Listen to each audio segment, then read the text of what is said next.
Good evening, नमस्कार। एक बार फिर से स्वागत है आप सभी का मेरे और आपके अपने शो में, जिसका नाम है बातें बातें विद सत्येंद्र। कुछ किस्से, कुछ कहानियाँ। तो आज सीधे कहानी पर आते हैं, और आज की कहानी का जो टाइटल है वो है रहस्यमयी कत्ल। और सच मानिए कि इस कहानी में कहीं पे भी खून खराबा नहीं है, बट हाँ, लेकिन कहानी बहुत मज़ेदार है। गुड इवनिंग प्रखर, थैंक यू मेरे साथ जुड़ने के लिए। तो ये कहानी पूरी तरह काल्पनिक है, और इस कहानी में भी मेरी हर बार की कहानी की तरह जो किरदार हैं, रिया और नैना, वो इस कहानी के दो मुख्य किरदार हैं जो काल्पनिक हैं। मैं कहानियाँ बदलता हूँ, किरदार नहीं। इसीलिए मेरी हर कहानी में लगभग सिमिलर कैरेक्टर्स हैं, किरदार हैं। और इस कहानी में एक तीसरा भी किरदार है। जैसे मैंने बताया कि कहानी का जो शीर्षक है वो है रहस्यमयी कत्ल। तो इस कहानी में एक किरदार और है जिसका कत्ल होता है। वो कौन है उसका पता अंत में सुनाते हैं। तो कहानी ही आज मैं शुरू करता हूँ। उसकी कहानी ऐसी है कि रिया और नैना दो दोस्त हैं जो कि एक हॉस्टल में रहते हैं। और एक रात जो रिया है वो अपने किसी रिलेटिव के घर पे गई हुई थी। वो सुबह आती है हॉस्टल में, देखती है कि नैना बहुत डरी हुई है, एक कोने में बैठी हुई है। बीती रात उससे खून हो गया अनजाने में। नैना पूरी रात सो भी नहीं पाई थी। रिया ने जब उसको देखा तो उससे पूछा कि नैना क्या हुआ, इतनी परेशान क्यों है। नैना इतनी डरी हुई थी कि वो कुछ बोल ही नहीं पा रही थी। तो रिया ने सोचा कि क्यों ना वार्डन को बुलाया जाए। वो जैसे ही उसको बुलाने के लिए मुड़ती है, नैना उसको रोक लेती है कि नहीं नहीं, वहां मत जाओ। लेकिन रिया फिर हैरानी से पूछती है कि तू बता तो सही हुआ क्या। तो इस पे नैना रिया को बताती है कि उसने आज तक एक मच्छर नहीं मारा, और कल रात उससे एक खून हो गया, कत्ल हो गया। रिया जो है वो बहुत चौंक जाती है, पूछती है कि यार ये तूने क्या कर दिया और क्यों किया, कैसे किया, ये सारे सवाल थे। नैना इस पर जवाब देती है कि यार किया नहीं है, गलती से हो गया। रिया फिर कहती है कि यार ये कैसी गलती है, खून हो जाना, वो भी गलती से, बहुत बुरा फंसेगी मतलब। लेकिन ये हुआ कैसे। इस पे नैना बोलती है कि यार कल रात से वो मेरे पीछे पड़ा था, मैं जहां जाती वो वहीं चला आता। मैंने उसे खूब बोला कि प्लीज मुझे जाने दो, मेरा पीछा मत करो, लेकिन वो नहीं माना, और वो मेरा पीछा करता ही रहा। रिया ये सुन रही थी कि नैना आगे बोलती है कि वो पीछा करते करते मेरे बिस्तर पे आ गया, और मैंने आत्मरक्षा पे उस पर शीशा दे दिया, शीशा दे के मार दिया, और उसने वहीं दम तोड़ दिया। नैना ये बोलते बोलते बहुत घबरा रही है, बहुत रो भी रही है कि अब आगे क्या होगा। एक जो टेंशन होती है, घबराहट होती है कि यार इतनी बड़ी चीज़ हो गई है। तो नैना रो भी देती है। रिया नैना की पूरी बात सुनती है, और पूरी बात में उसको ये समझ में नहीं आता कि बिस्तर तक कैसे कोई आ गया।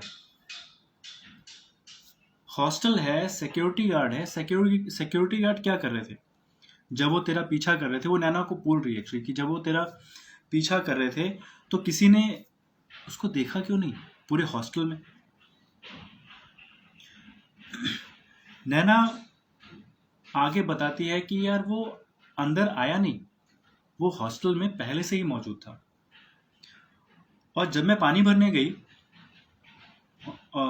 नॉर्मली हॉस्टल्स में, पीजीज में जो पीने के पानी होते हैं वो दूसरी एक कॉमन एरियाज में होते हैं, किचन में होते हैं, तो रूम्स अलग अलग होते हैं। तो यहाँ पे वो नैना बता रही है कि जब जब वो पानी भरने गई तो तभी से वो उसका पीछा कर रहा था। वो रिया को बता रही है कि जब मैं पानी भरने गई तभी से वो मेरा पीछा कर रहा था, और पीछा करते करते वो रूम तक आ गया, और रूम पे आने के बाद उसने मेरे पे हमला करने की कोशिश की, और फिर मैंने उसे मार दिया। रिया काफी असमंजस में आ गई कि यार क्या किया जाए, कि कोई इतनी सिक्योरिटी के बाद हॉस्टल के अंदर कैसे आ सकता है। Thank you Pratibha, thank you Saurabh Singh, thank you Santosh मेरे साथ जुड़ने के लिए। तो कहानी को आगे बढ़ाता हूँ कि वो यही पूछ रही थी कि इतनी सिक्योरिटी के बाद कोई कैसे अंदर आ सकता है, और कोई मतलब इतनी देर तक हॉस्टल के अंदर था तो किसी को वो दिखा क्यों नहीं। और नैना की हालत पे उसको बहुत तरस आ रहा है कि मतलब किस तरह से उसकी वो रात बीती और उसे खून हो गया। रिया सारी बातें सोचती है, फिर थोड़ा सा संभलती है, और नैना से उस लाश के बारे में पूछती है कि अरे यार ये लाश कहाँ गई, अगर खून किया है तो खून करने के बाद जो लाश है वो कहाँ है।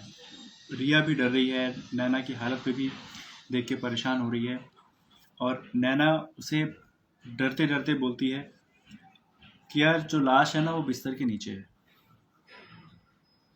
नैना रिया को डर भी लगता है कि क्या करे, किसी को बुलाए, फिर सोचते कि चलो पहले वो खुद उस लाश को देखे, फिर कुछ सोचे, प्लान करे।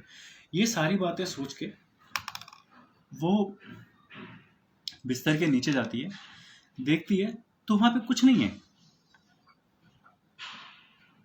रिया की जबान एकदम से बंद हो गई है कि यार ये खून की बात कर रही है नैना की, लाश बिस्तर के नीचे है, और जब वो बिस्तर के नीचे देखती है तो कुछ भी नहीं है। रिया और परेशान होती है और कहती है कि नैना यहां तो कोई लाश नहीं है। नैना तुरंत बिस्तर के नीचे कूद के आती है, क्योंकि नैना भी परेशान की लाश गई कहाँ, आखिर रात भर तो वही है उस घर में, और तो कोई उस रूम में और कोई नहीं आया।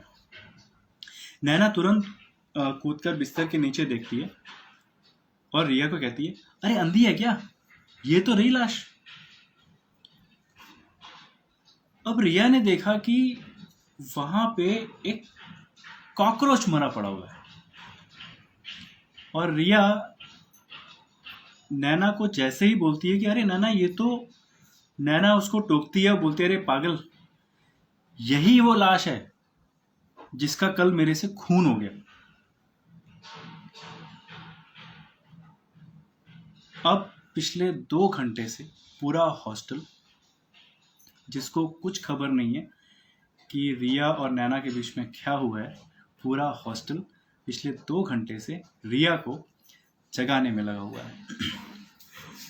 तो ये थी एक कहानी, रहस्यमयी कत्ल। मैंने बोला था ना कि इसमें कोई खून खराबा नहीं है, बस एक थोड़ा सा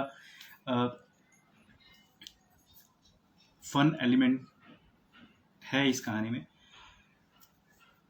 तो आज बातें बातें में क्या करें, आईपीएल शुरू होने वाला है, वही देखते हैं, है ना। मिलते हैं बहुत जल्द। एक बार फिर से आप सभी का मेरे साथ जुड़ने के लिए बहुत बहुत धन्यवाद। मेरे शो को शेयर ज़रूर कीजिए, कहानी पसंद आए उस पर आपके फीडबैक्स दीजिए, लाइक्स कीजिए, कमेंट्स कीजिए। मिलते हैं बहुत जल्द मेरे और आपके अपने शो में, जिसका नाम है बातें बातें विद सत्येंद्र, कुछ किस्से कुछ कहानियाँ।